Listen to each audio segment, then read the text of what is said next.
زندگی یہ جیتی جاگتی ہے، باہر دیکھیں لوگوں کو۔ خدا را اپنا مسلح سے رشتہ مضبوط کریں۔ طاقتور مومن وہ ہوتا ہے جس کا مسلح سے رشتہ مضبوط ہوتا ہے، جسے دعا مانگنی آتی ہے، جسے رب کو منانا آتا ہے، جسے سجدے میں جانا آتا ہے۔ آپ دیکھیں نا، نبی پاک کی سیرت کو پڑھیں۔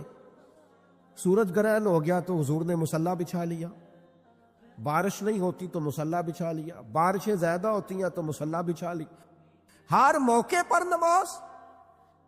یہاں تک کہ بدر کی رات جناب صدیق اکبر رضی اللہ تعالیٰ عنہ فرماتے، حضور نے صفیں سیدھی کرائی، لوگوں کی ڈیوٹیاں لگائی، کافر ساری رات گوشت بھون بھون کے کھاتے رہے، اور اللہ کے لاڈلے نبی ساری رات سجدے میں رہے۔ یا اللہ میں 313 لے کے آ گیا ہوں، اگر یہ ہلاک ہو گئے کون تیری عبادت کرے گا قیامت؟ ساری رات نماز پڑھی نبی پاک نے، ساری رات۔ میں کیسے آپ سے عرض کروں کہ ہمارا سجدہ کمزور ہے؟ محفلیں لمبی، نمازیں چھوٹی۔ خدا را واپس آؤ، اور خبردار وہ جو تمہیں ملنگ تلنگ ملتے ہیں، وہ جو کڑے اور وہ جو جناب، ان کو کہو مولا علی شیر خدا کا نام لیتے ہو۔ شیر خدا تو کہتے ہیں میں نے اللہ سے دعا مانگی ہے، یا اللہ جنت میں بھی نماز کی توفیق دینا۔ فرماتے ہیں میرا نماز کے بغیر دل ہی نہیں لگتا، نماز نہ ہوگی تو دن کیسے گزرے گا؟ کچھ دکھ نہ بندے کے بڑے ذاتی قسم کے ہوتے ہیں، بندہ کسی سے نہیں کہہ سکتا، کسی سے نہیں، میں دیانتداری سے کہتا ہوں، بڑے قریبی بندے سے بھی بندہ اپنا دکھ بیان نہیں کر سکتا۔ ہمارا دین بڑا خوبصورت ہے، ہمارے دین نے نا ہمیں دعا سکھائی ہے۔ کیا مطلب؟ جو کسی سے نہیں نہ کہہ سکتے اپنے رب سے کہہ دو، راز بھی رکھا جائے گا، رحمت بھی ہو جائے گی۔ عبادت سے رشتہ جتنا مضبوط ہو، جتنا زیادہ۔